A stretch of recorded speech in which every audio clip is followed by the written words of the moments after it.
it's as if we hadn't had rain like for gazillions of time.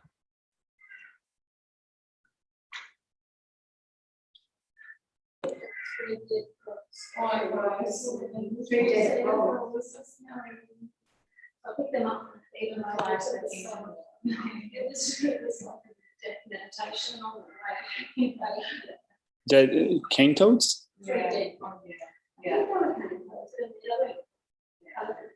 Were they just kind of on the lying on the road, or? They seem like they could drown Or both?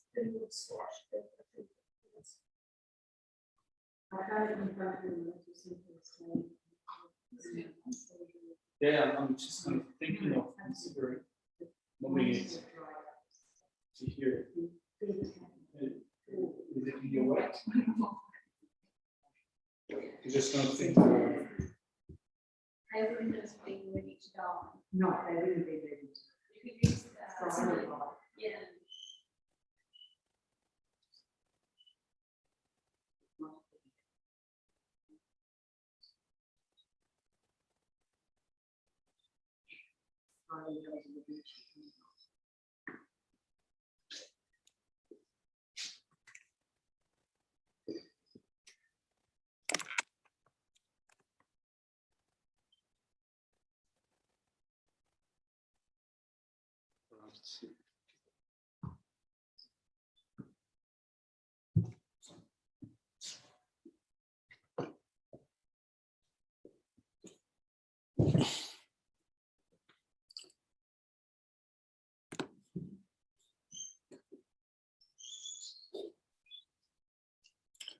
All right, so let's start with the praise to Manjushri, if you will.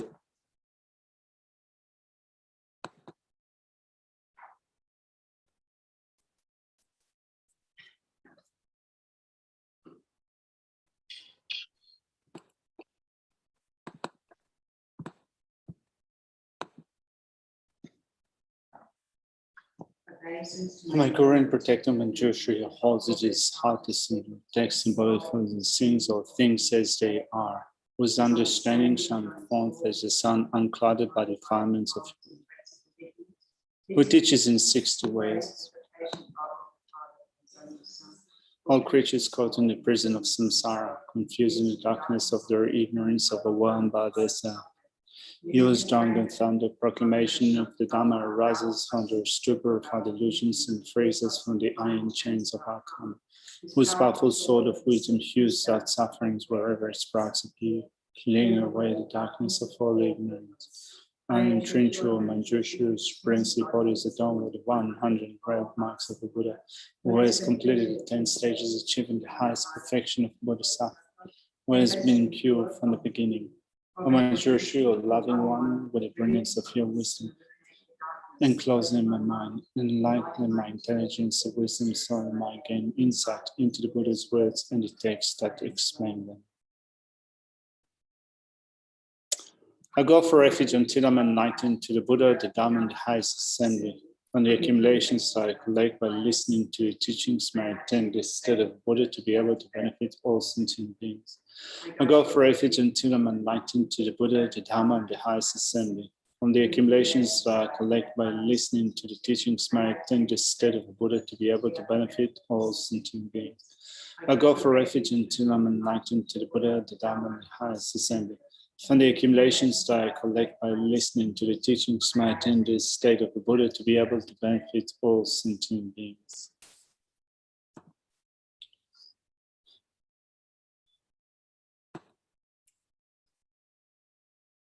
Right. Got coffee? I can survive this session.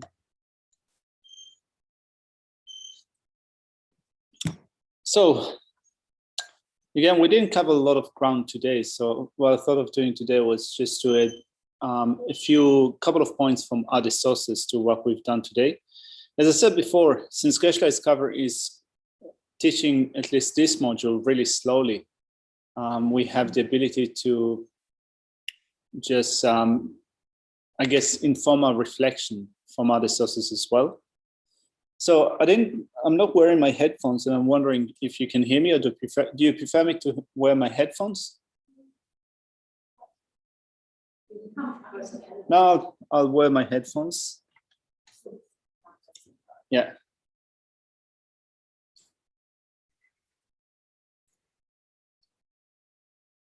All right, let's see how it works.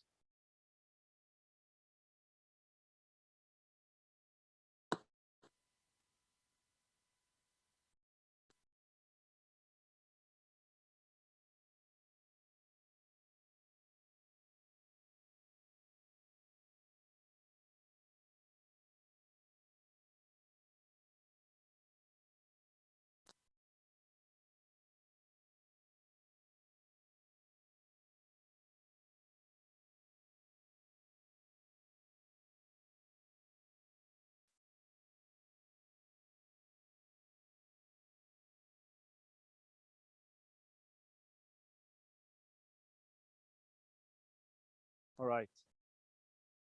What about now? Can you hear me? All right. No sound now. Jen, All good.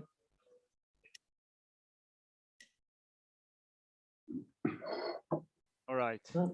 Cool. So, no, it was better before. all right. I suppose that's good. So let's look at where we are in the text. We can't hear you now.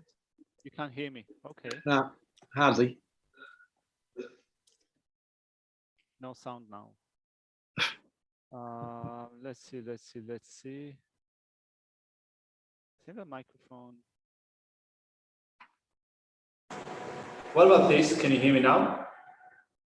You're in an echo chamber. You're like in an echo chamber now. Are they getting it from you? Echoing back? What did you do wrong? You were perfect when you first started with the headphones, and now you've stuffed up. Can you hear me now? Yeah, it's like an echo chamber. Can you hear me now? No, too soft. Too soft. No, but can you hear something or hear nothing whatsoever? We can hear you, but it's very, very soft. All right. What about now? That's a bit better. Say something. We can't. I can what? Sorry. Testing 1, 2, 3. Yeah. Testing 1, 2, 3. Testing 1, 2, 3. Can you hear me? Yeah, that's a little bit better. A little bit better is I'm wondering if I'm too soft or whether it is okay. Too soft still. That's weird. What can I do in order to increase? Oh, no, that's not it. Is that a cat I can hear? Sorry? Sounds like a cat wailing in the background. Yeah, sorry, Graham, it's mine. I'll okay. turn my microphone off. Sorry about that. Sorry. All right. Sandy, sorry. All right. I'll continue like that, and if you cannot hear me, I can try to unplug myself and see if it's any better. But anyway, let's roll with it and see how it goes. Thumbs up if you're happy with that.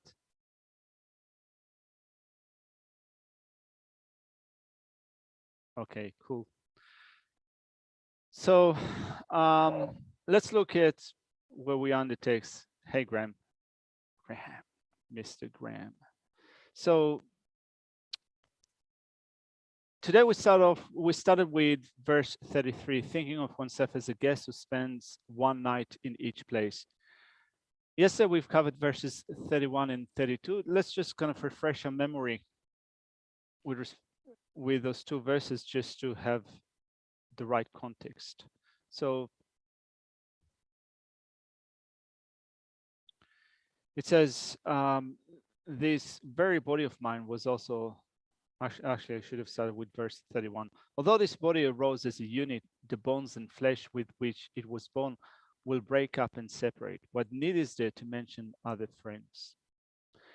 At birth I was born alone, and at death too I shall die alone. if the suffering doom cannot be taken on by others, of what use are hindering friends? Those are the verses that we've covered yesterday, and today we began with verse 33. So before actually we go into verse 33, I just wanted to maybe touch upon a couple of points with respect to this too. So with verse 31, it says, although this body arose as a unit, bones and flesh with which it was born will break up and separate. So yesterday we spoke about death, how considering what you find in channel ground bodies, which we don't really have in Australia, but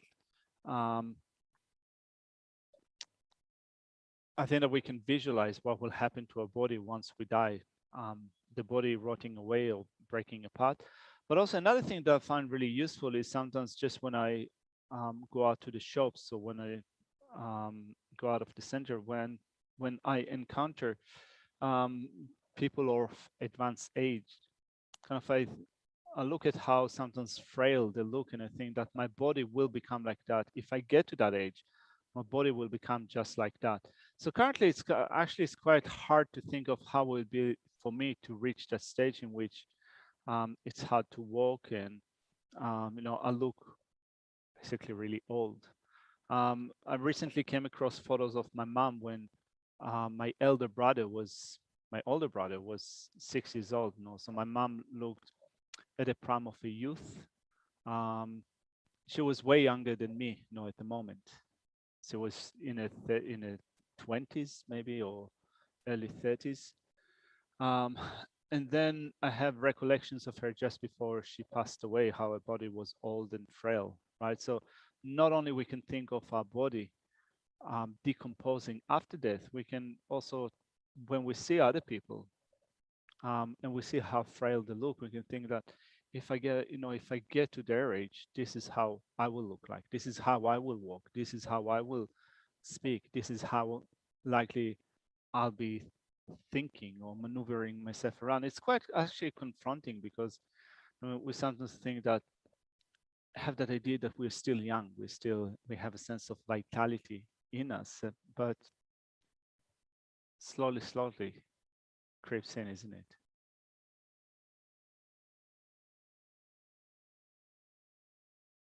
Mm.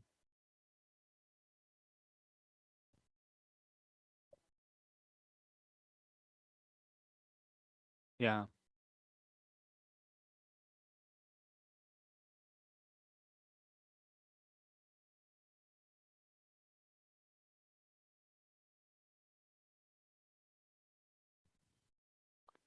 Yeah. Yeah. Well, yeah, totally.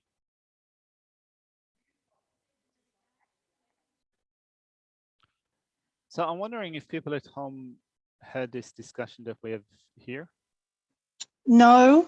All right, so I'll just repeat the gist of it. So Venerable Chuki also said that it's also interesting when you see a photo of someone famous, let's say, a person that you haven't seen for many years. So you might have in your mind their appearance as they were young, and all of a sudden you come across either a video or photo of them that is quite current, and not only look different, also the voice is a little bit frail or shaking. And also Ruby said that sometimes also when you all of a sudden recognize the gap, age gap, I guess, the person that you remember before, and then you meet them after a long time of not having met them, then suddenly you realize that also, I guess, with respect to yourself. Now, it happened to me a few years ago when there was a school reunion, which I did not participate in. It was a thing that probably when we were turning 40, so 10 years ago, actually. So I wasn't there for the school reunion, but a year or two later, someone showed me some photos of the school reunion, and it was actually pretty weird. I still have mental images of all my school friends as they stayed before. In my mind, they haven't changed. And many of my, we were kind of dashing young people, and now half of the Well, half of the girls that went to school with me look like really disgruntled aunties, and the guys look like really boring um, insurance brokers. And then I thought myself, I probably look just the same.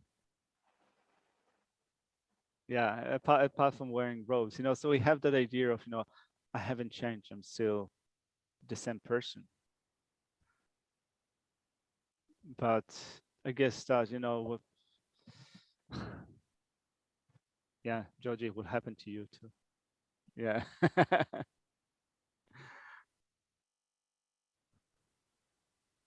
Yeah. Yeah.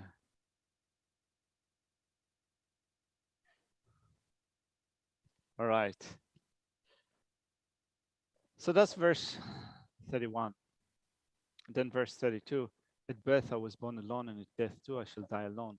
If the suffering doom cannot be taken on by others, of what use are hindering friends? So just thought of it'd be good just to drill in, just to be clear about the last line of what use are hindering friends. So what is your understanding of this line of why not being attached?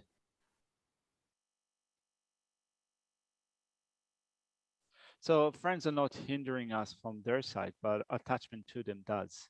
So um, what you did, I guess that if we paraphrase, what is the use of attachment to friend? It just hinders me.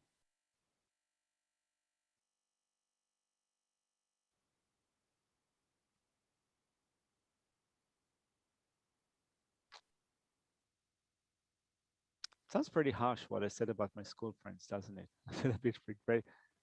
Yeah. Sorry.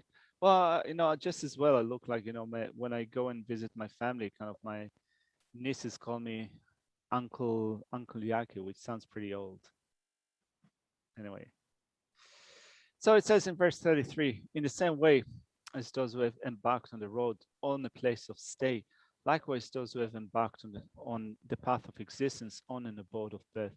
So I think that we've covered before a reflection on death and impermanence. I think that it might be maybe around the second chapter, or no, that says that this body is like a guest house which we stayed for short duration, and then we move on. And it's similar way. So I remember that Geshe Jamin used to say in relation to this idea that when you think of checking into a guest house and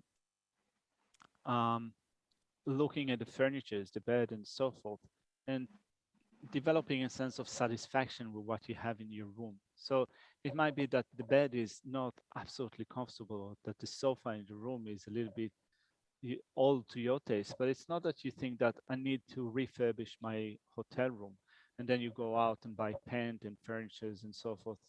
You stay in that hotel room for a day or two or a week, and it'd be crazy to refurbish your whole room if you're going to stay there for a week. So just as well, when we think of the things that we become attached to in this life, and also the plans that we make for the future, we, and as we said before, we have that idea that, or we have a notion of having a long time ahead of us, many years ahead of us. So we make plans for the future. We need enough money for the future, enough possessions to make sure that we have enough, I guess, fun or happiness to experience in the future. But it is likely that death will be upon us sooner rather than later. Definitely not. It will come before the long-term plan that we have to the future, at least for most of us. So just like, so when we think of this body as being like a temporary abode, just like a guest house, what we check into, and it's sooner rather than later we'll have to check out. Yeah, what comes next? Tomorrow, my next life. Tomorrow, my next life, or my next breath. Yeah.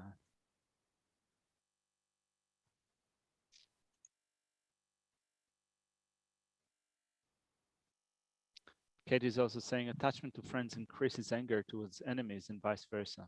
Fundamental dynamic. Yeah.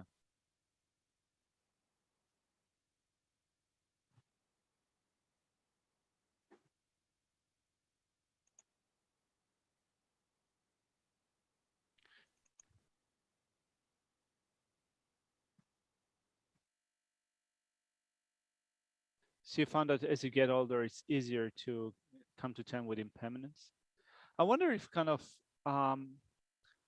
I wonder if it's easier to come to terms with impermanence also because I guess that you've been influenced or you've been thinking of death and impermanence for many years, you know, so um,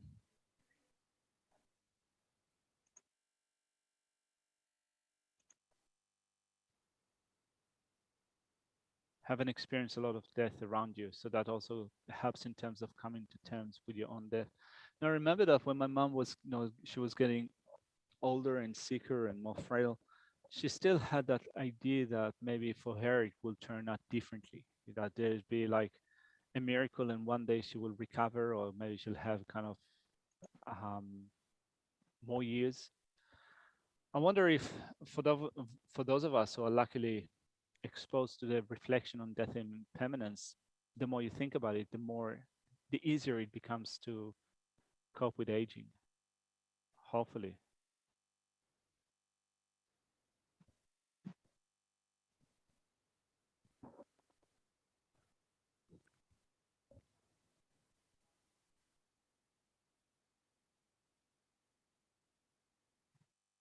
Hmm.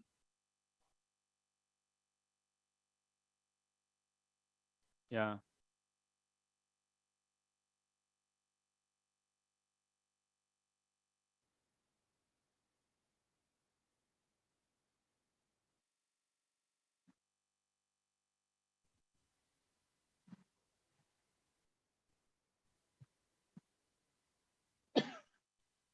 Yeah. Um,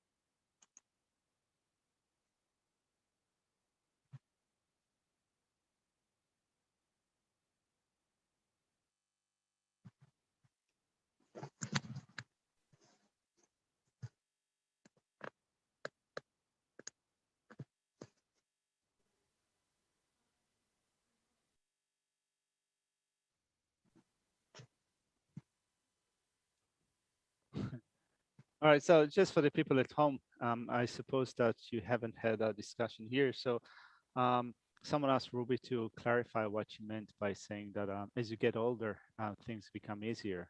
Um, so um, I think that of the things that were said here is that when you're young, you have that image of yourself, the kind of body image, you kind of, you know, dressing up, wearing makeup, and there's that idea that you're not aging, that you will stay like that for a long time. And then the older you get and the more noticeable the changes that occur within your body, then Ruby said that it's easier to accept that, yeah, or to come to terms with that. Yeah.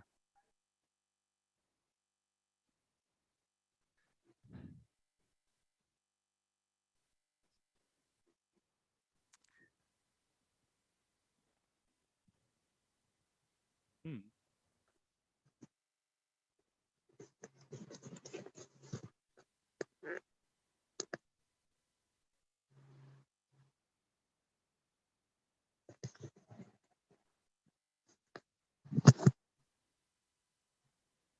Hmm.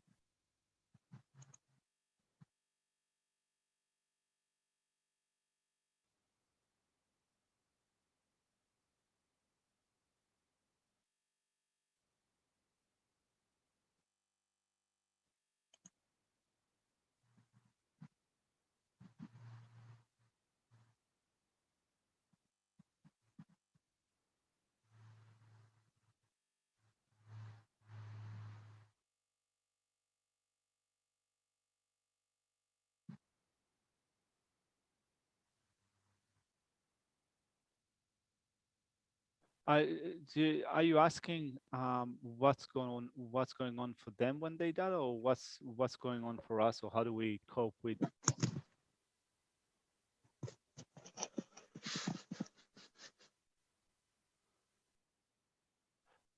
Silence. So are you asking is it all right to have grief or to mourn the death of someone that is close to your heart? Is that what you? I mean, in Buddhism in general, is that what you're asking? Because your voice is really soft, so I can't hear all of. Yeah.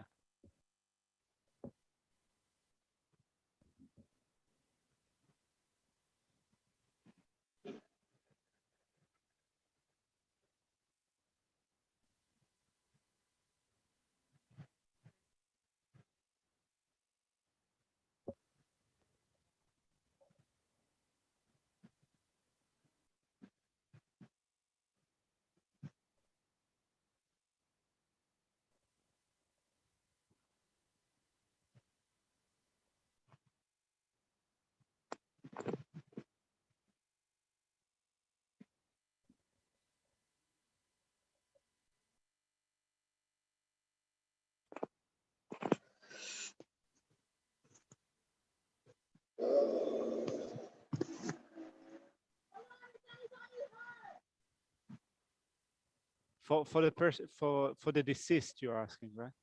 All right. So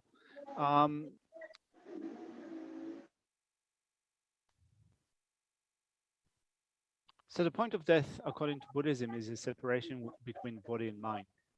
So currently, as people, as living beings, we're alive so long as we have a consciousness in the body. Not only that, there is that karmic connection, let's say, that keeps the consciousness together with the body.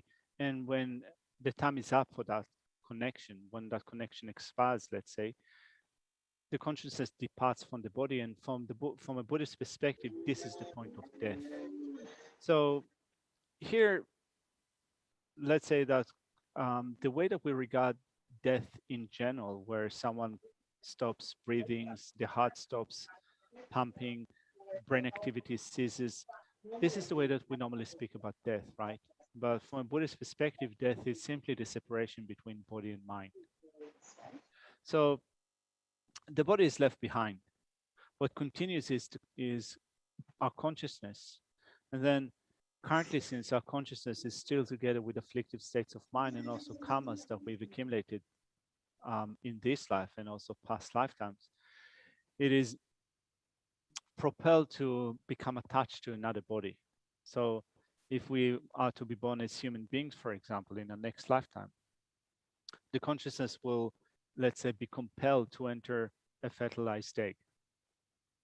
So then the consciousness of me now will be consciousness of another person in the future, in the sense that it would be, I'll be maybe a man or a woman or an animal or a fish or whatever. So I will go on and take another rebirth.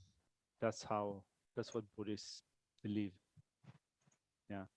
So then this process will have to, it is called cyclic existence from the point of view of going in circles of death and birth and death and birth and death and birth. And also all the things in between. So once we are born, let's say as an animal, as human beings or animals or whatever, then again we have to go through being a toddler, being a baby, a toddler, an adolescent, an adult, an aging person, and then a person on the verge of death, and then have to go through that again and again, and all the things in between. Birth, sickness, aging, and death, looking for something, not being able to find it, being separated from things that are dear to us, coming across things which are not pleasant or that we dislike. And also we have happy times. We have times of comfort and pleasure and so forth, but quite a lot of ups and downs throughout our life. And doing it again and again and again. Yeah. No worries. So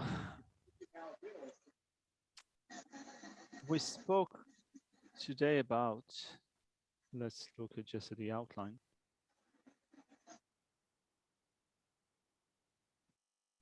Then we started to look at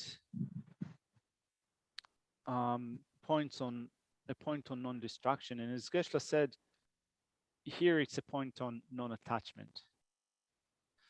So wise one reliance upon isolation is reasonable, and the benefits on relying upon isolation. So I wanted to look at a couple of verses, but also to look at the tone of this text and to think of how is it applied to us. So it says, until the time comes for it to be supported by the four pallbearers, from that, while the world is completely stricken, till then, I shall retire to the forest. And then it says, befriending no one and begrudging no one, this body will dwell alone in solitude. If I'm already counted as dead even before, even when I die, there will be no mourners. There will be no one around to harm me with their mourning. Thus, there will be no one to distract me from my recollections of the Buddha and the like. So first of all, the tone of this, of Shantideva, is here is speaking to yogis, to people that dedicate their life to practice, to the point in which they decide to relinquish the 8 worldly concerns, right? So liking pleasure, disliking pain, liking gain, disliking no gain, liking fame, disliking infamy, liking praise, disliking blame.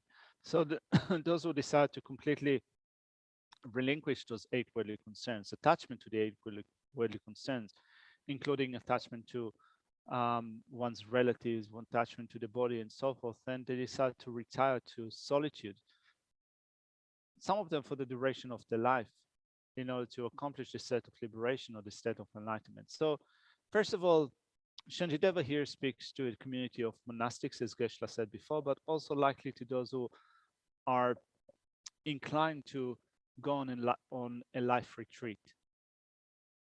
And even if they are not necessarily bent on a life retreat, at least to the point in which they develop calm abiding and hopefully the realization of special insight. So we are not the direct target audience of this instruction. Right? So if you think of how does it apply to me? Well, first of all, ask yourself, am I, at this point in time, am I ready to do that? To seek solitude in the forest, and to relinquish all the things that are dear to me in this life? Am I ready to do that? If we're not ready to do that, it means that there's still work for us to be done. And for that, I wanted to maybe add something from Lama Tsongkhapa's Lamrim Chemo. So he says,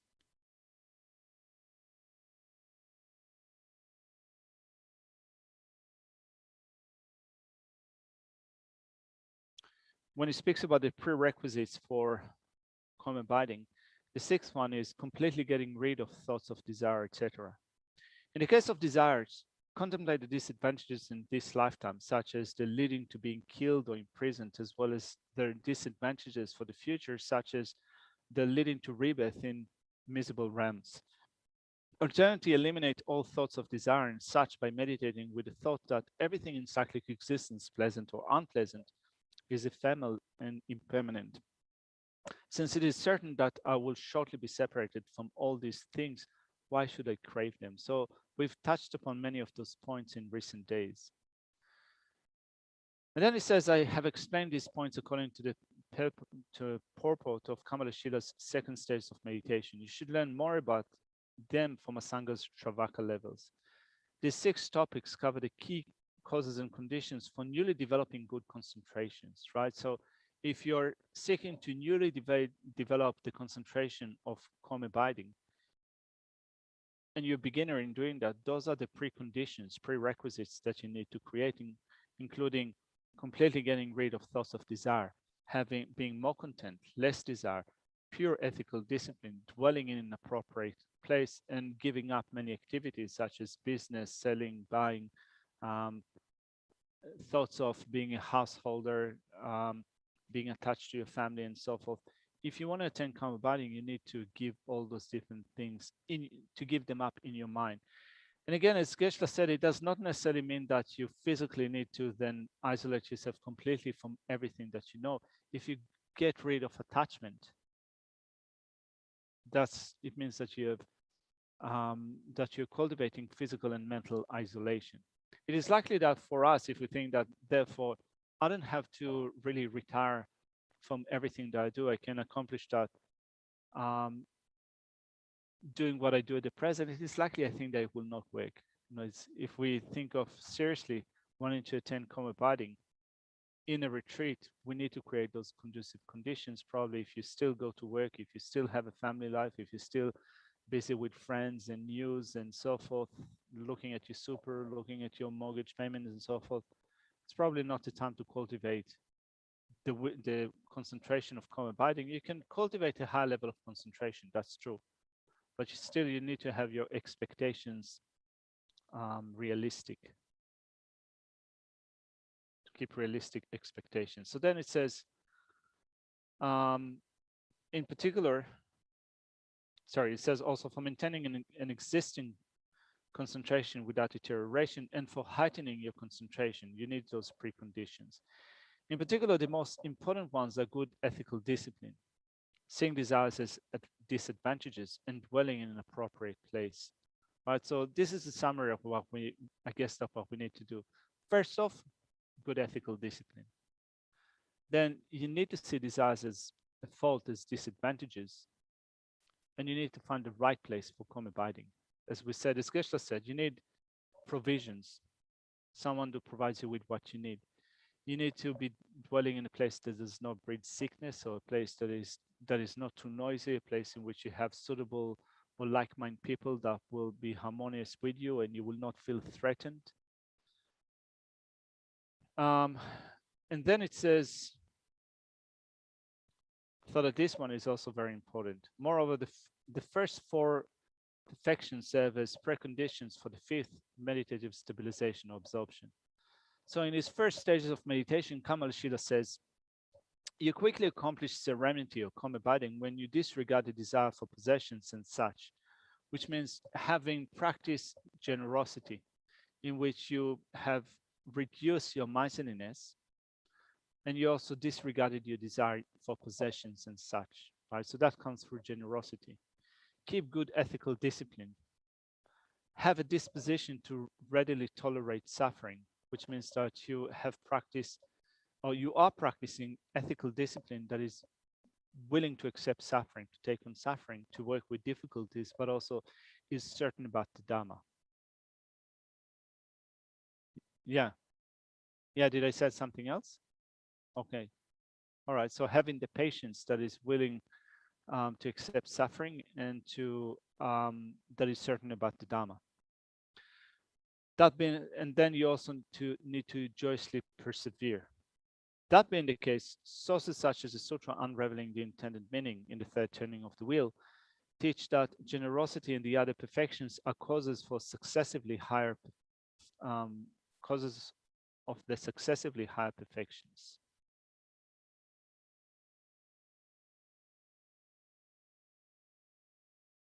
All right.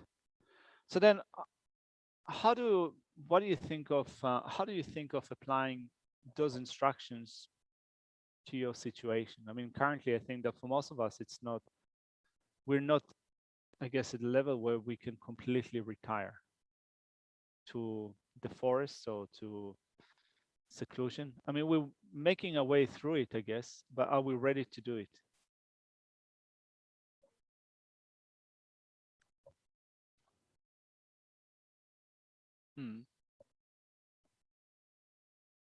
Well, we are. I mean, we aspire to be on the Bodhisattva path. Which forest do you suggest, Federal Council? The haunted forest.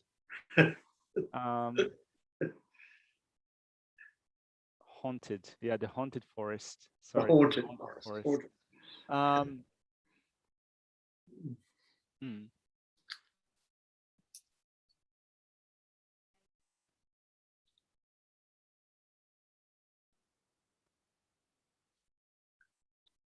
What about the bushfires? If you go in the forest, it could be a problem.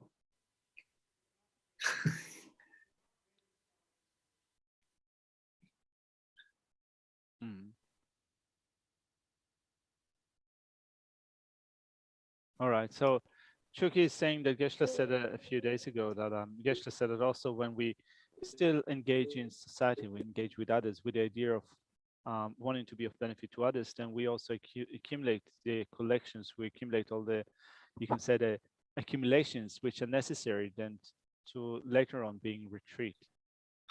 Yeah. I think that, you know, Graham kind of retiring to the forest, I think that we retire to whatever place makes it a favorable place for us to cultivate common abiding. Actually, if you have a unit at Nusa and it works for you, I think that you can retire to your unit at Nusa. Yeah, well, I go walking in the national park up there quite very often on my own, and I suppose I do walking meditation. You know, walking through the forest there. Yeah. But I'm not enlightened yet, unfortunately. I guess that, you know, sometimes I feel that looking at Nusa, it's such a beautiful place. It'd be hard for me to renounce everything at Nusa. Yeah, that could be it. I have to go somewhere a bit more shady. Sometimes it's kind of quite interesting when you look at Tibetan commentaries to such texts, keeping in mind that Tibetan landscape is mostly arid. I mean, of course, there are forests, but those who go on to retreats actually go up to the mountains, not to the forest. And yet in the commentaries, they speak about return to the forest in, I guess. Yeah, there's not very many trees. Are there a lot of trees in Tibet? I don't think so. It's too cold. No, there are forests in eastern Tibet. Eastern Tibet, yeah, where it's a bit lower. But Yogi says that also returning to the forest is echoing the life story of the Buddha, similar to that.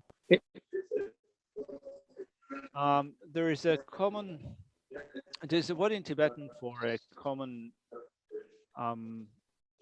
way of practicing that yogis practice. Yeah, these teachings come from India, don't they? Right. There's a word in Tibetan that describes someone that is going on retreat for the rest of their life and they've abandoned everything. It's called chadril. I think that one of them, chadril, it's like relinquishing all activities. I think, yeah, chadril. Where I think that in English sentence we call them wandering yogis. I think that of the most recent account is of Mingyur Rinpoche that has disappeared from his monastery, I think 10 years ago. Yeah. Yeah, so he disappeared, I think, from his monastery 10 years ago, and he was in. Yeah.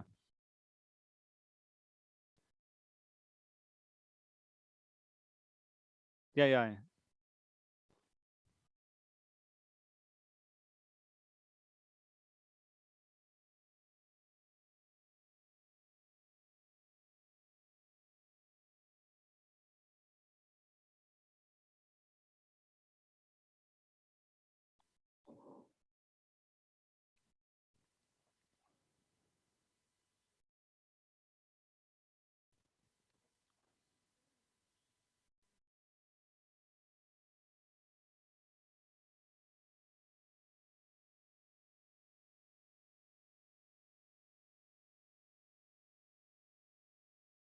Everything's gone quiet. What's happened? Yeah. Thinking cards, or someone's talking.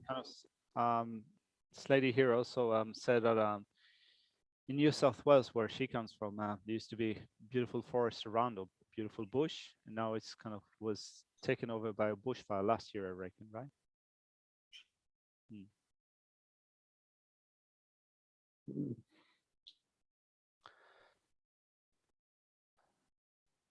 Yeah.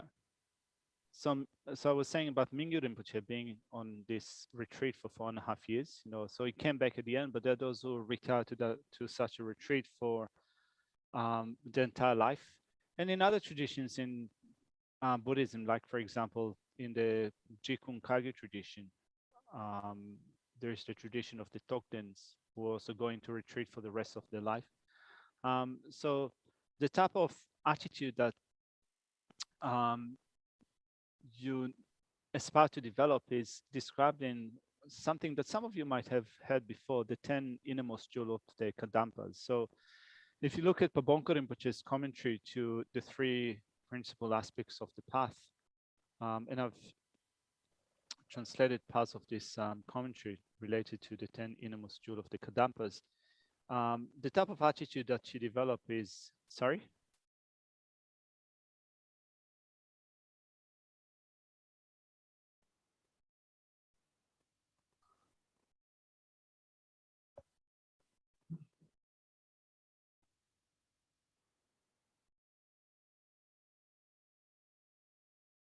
$184.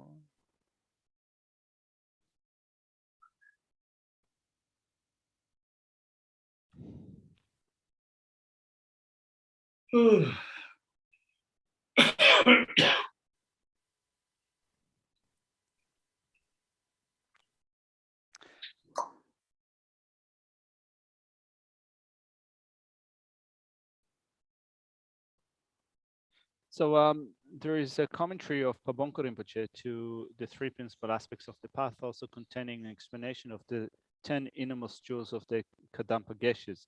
In our retreat prayer book, the Golden Book, in page 183, going over to 184 and 5, there are also a few verses that describe those 10 innermost jewels of the Kandampa. And I wanted to maybe just briefly read through some of them to look at the type of attitude that you develop if you were to fully take on Shantideva's instructions here and completely set your mind to practicing in seclusion. So the first one is entrusting to the Dharma, entrusting yourself to the Dharma from the depth of your heart. So think that at this time, having found just this once, a good basis of freedoms and opportunities, difficult to find, and is of a great advantage. You will not live long. Death is certain, and at the time of death is uncertain. At the time of death, gain, honor, and fame will be of no help. Nothing will be of help except for the Dharma. Even if you have marvelous resources, they will not help you even in the slightest. So think, I will practice the Dharma. So that's the first attitude that you develop. You entrust yourself to the Dharma from the depth of your heart. And then you entrust your innermost Dharma practice to beggarhood. Kind of you commit yourself to live even like a beggar. And then you might think, while practicing Dharma, won't I become a beggar without anything that is conducive to Dharma if I do not accomplish the means to this life's pleasure? Now, if I don't take care of this life, wouldn't I end up living like a beggar? However, you should think that even if you become a beggar and endure difficulties for the sake of the Dharma, you still have the ability to practice Dharma while begging for bare necessities such as food and clothes, which means that you think that rather than being worried about being a beggar, if you were just to invest your time in Dharma practice, you think that actually I can get by on bare necessities. If I practice Dharma well, if I do it purely, I can get by on bare necessities. So then entrusting beggarhood to death is getting closer to what we've discussed today. So you might think, in this way, I should not accumulate even a bit of possessions and will live as a beggar. There is no way forward for me to complete my life pretending to practice Dharma. I might die without food and clothes. So think that in many of your past lives, you haven't given up your life for the sake of the Dharma. But this life will become meaningful if you'll be able to die while practicing Dharma. In general, all rich and poor are going to die, but it is of a greater meaning to die while working hard in the Dharma than to die while accumulating negativities in order to become rich. And therefore think, for the sake of the Dharma, even if I have to die on an icy mountain, so be it. Even if I starve to death in the mountains, so be it. I should not give up Dharma. So again, I think that here we need to contextualize those set of instructions. Here, the 10 innermost jewels of the Kandampa explaining how to develop your resolute, to become resolute in either going on retreat or doing a certain practice. Currently, we still need to take care of our, I guess, day-to-day affairs. We need to make sure that we have enough to get by while we're in retreat. Once we make sure that we have enough to get by, let's say the bare minimum, then we can set off and do such a retreat. If you're not kind of in your mind, you haven't really reduced attachment and you haven't found conviction in the Dharma. If you think that you'd be able to survive while doing a retreat with having nothing whatsoever, if your mind is not prepared for that, it's likely that you're not going to be able to completely retreat, that you'll generate regrets or face many obstacles that will cause you to change your retreat plan. So then the next one is entrusting yourself to the innermost death, entrusting to the innermost death to a barren ravine. So if you do not have any possessions and think that when you get sick, old, and die, you will need an assistance of someone to carry your corpse. You cling to the excellences of this life. If you think that you will still need someone to arrange for your funeral, or death ceremonies, there is no certainty that you will live to be old. Therefore, it is all right to practice the Dharma and even die like a dog at a barren ring without a caretaker. And for the body to be eaten by maggots, think I shall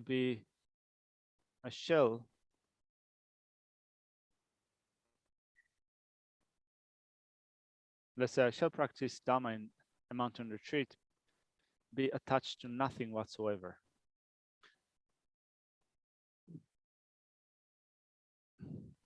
Yeah, so that corresponds to verse 35 that we've covered today. And then the next one also is connected with that. So it says, proceed by the immutable Vajra.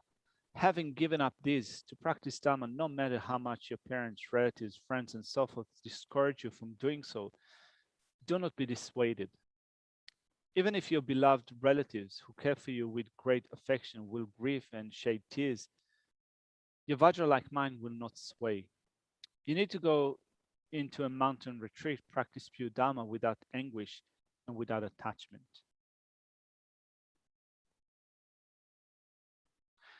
And then, having given up this life and gone away, even if people say things such as that you're the worst of the beggars, mock you, put you down and ridicule you, even if they say that you're like a good God or evil God, think that it does not make any difference to you. Saving face of this life's dear ones is the source of many faults. Think that it is an obstacle to practice the Dharma. So it is an obstacle to practice Dharma and give it up.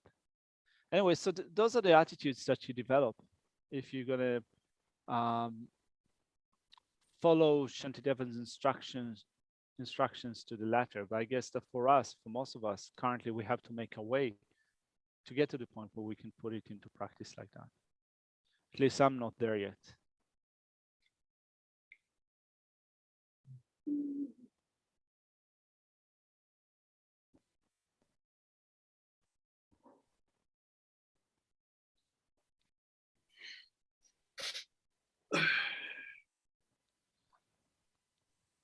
So Rinpoche has a book with teachings of the Kandampa master, teachings that he started in 2008 or 9 at the Root Institute.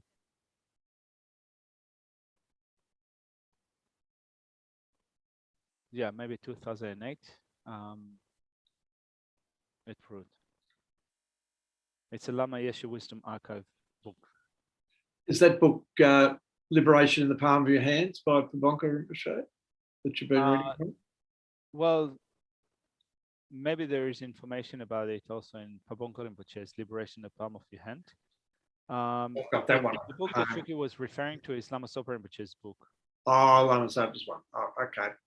I've got that one. I've got Pabonka Rinpoche's one. Yeah. Yeah, there's probably something about that, I'm sure.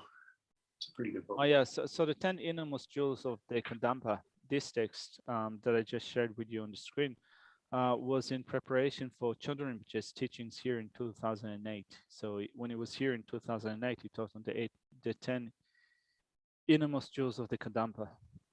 That was one of the most nerve-wracking things I've done in my life.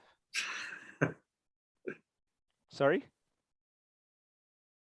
Well, from my side, you got to kind of thumb myself.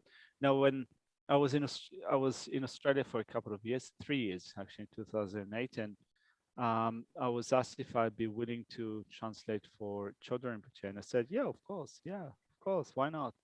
And there was a plan for me to travel around with him in Australia and do translation in different centers, and I thought that would be a great opportunity to see Australia.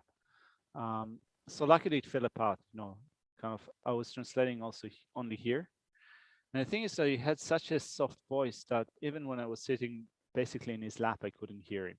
So I was sitting next to him with headphones, with his voice amplified to the maximum, and I still had problems hearing him. And sometimes I just had to kind of connect words here and there. And kind of, Geshe Jaman was sitting in front, and Geshe Steering and other Geshes, and all of them were nodding. I was like, I have no idea what he's saying because I can't hear him. Anyway. One of your recurrent nightmares. Sorry? I said, is that one of your nightmares? Is it that? Yeah. After that, I said, Thomas, they asked me also to do some other stuff, and I said no. Actually, I did do some translation for him at Lange Temple Center. That was also a nightmare. Anyway, so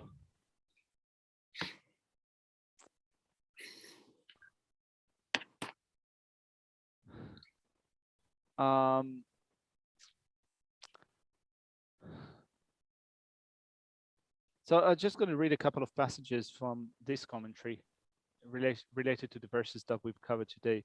So it says, like in relation to verse 33, like travelers on a long journey, who from time to time halt along the way and take lodgings in inns and guest houses, only to live again and continue on the road. Beings on the pathway of the world, ignorant of whence they have come and whither they will go, will halt and seize upon the lodging of their birth, take another body. Those who now have been born into the human state are attached to their condition and do not want to leave it and go elsewhere. But whether they like it or not, the load of death will soon be upon them. Checking out time will come soon, and will take them to the next life, unwilling but powerless to resist. At that moment, as the sutra says, worldly folks, the families and friends, will cry out, "My poor father, my poor mother," and their eyes will fill with tears.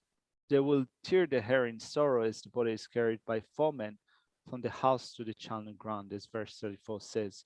Shantideva resolves that until that moment comes, he will go away into the forest far from human company and devote his effort to virtuous practice, the one thing that will be of help at the moment of death. That's in verse 35. There, with no befriending or begrudging, he says, he will stay in solitude because his family considers him as someone already dead. They have ceased to harbor any expectation in his regard. It's hard for us, isn't it? It's hard to get to the point in which our family doesn't have any expectation of us. I guess that if they consider us as dead, then that's probably something that is unfortunate. Like we have been completely written off, erased from the face of the earth. So it's good to kind of not get to the point where your family erases you off. But to have no expectations is what Shantideva explains here. And I think that for monastics, it's easier to, after some time, to live a life where others, your family members, don't expect you to be normal anymore or to do things that other people do. Yeah, also friends.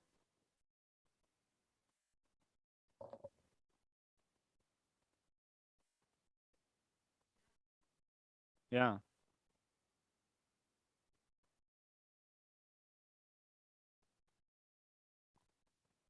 Yeah, the same. My friends, none of my friends expects me to go out drinking with them. So that's good.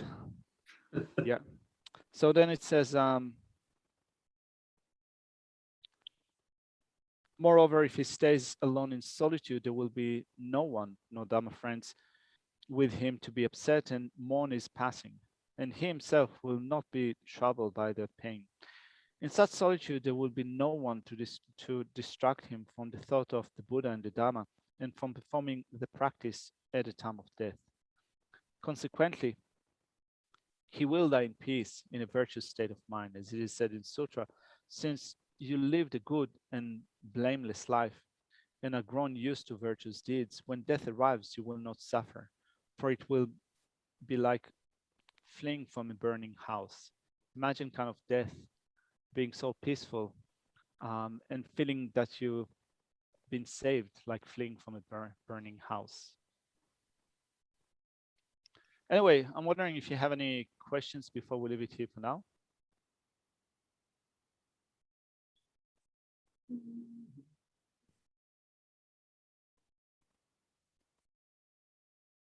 Mm.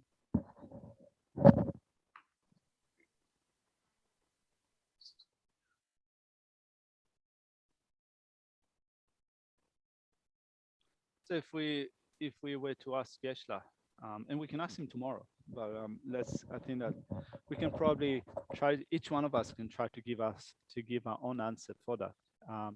When we pick up our bags for death, what would be the most important thing to pack in our bag?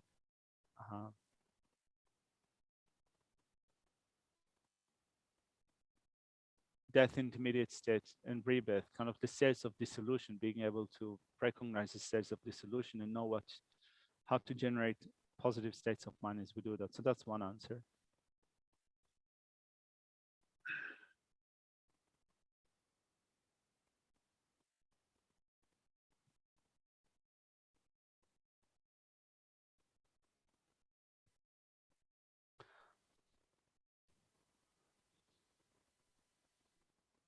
I think that this, in general, they say that on the verge of death, there's that slight moment where, a brief moment where, when you have a virtuous state of mind, it will lead you to a good state of rebirth. And if your state of mind is non-virtuous, it will lead you to a miserable rebirth. And particularly when you look at that from the viewpoint of the 12 links of dependent arising, then you have links 8 and 9, craving and grasping, which work on karma that we've accumulated before, and they cause that karma to be activated. And the karma is called becoming or existence, and it connects us with our next rebirth. So then when we think about it from the prism of the 12 links, then we want to have a virtuous state of mind, being on the verge of death. So what will work best for us?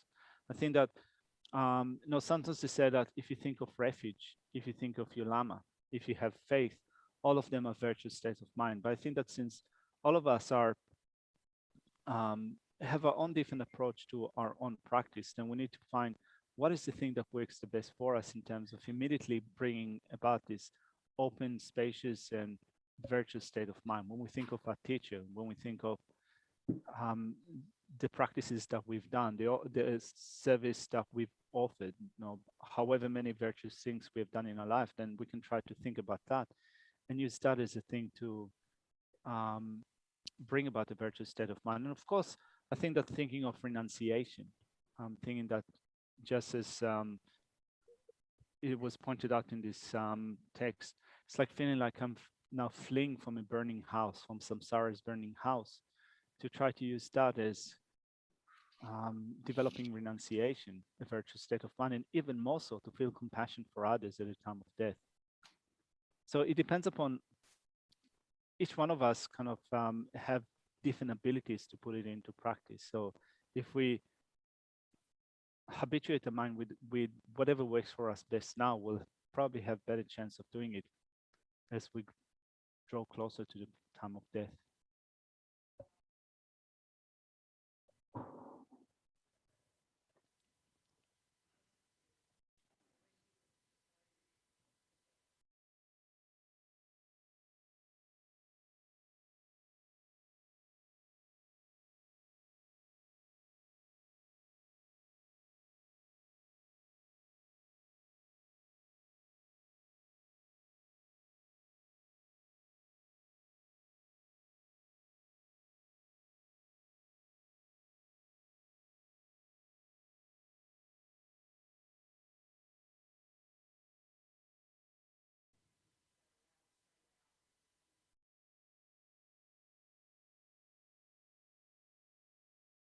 All right. So Chuki was saying that in the prison liberation project, there was someone, I guess, in the US that was on death row. And a week before he was executed, he decided to prepare his mind well for the time of death. He decided to die while reciting the mantra Om Mani Padme Hum. So there was also a geshe and also a monk that were helping him from time to time in preparing for the moment of execution. And when the time came, he was indeed doing that. And the geshe and the other monk were able to also kind of assist him or supporting with that recitation. So after that, the geshe said that it's hard to find someone that was as prepared for death as that guy was.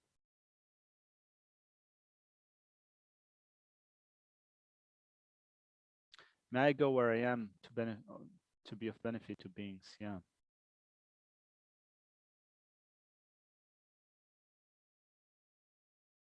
All right, let's leave it here for now. Thank you very much. Sorry for being going a little bit over time. It's okay. That's life. And then death. Due to this version, may I quickly become a Guru Buddha and lead all transmigratory beings without exception to that state. May the precious Supreme Bodhicitta not yet born arise. May that the reason not incline, but increase more and more. In this land encircled by snowy mountains, you are the source of all happiness and good.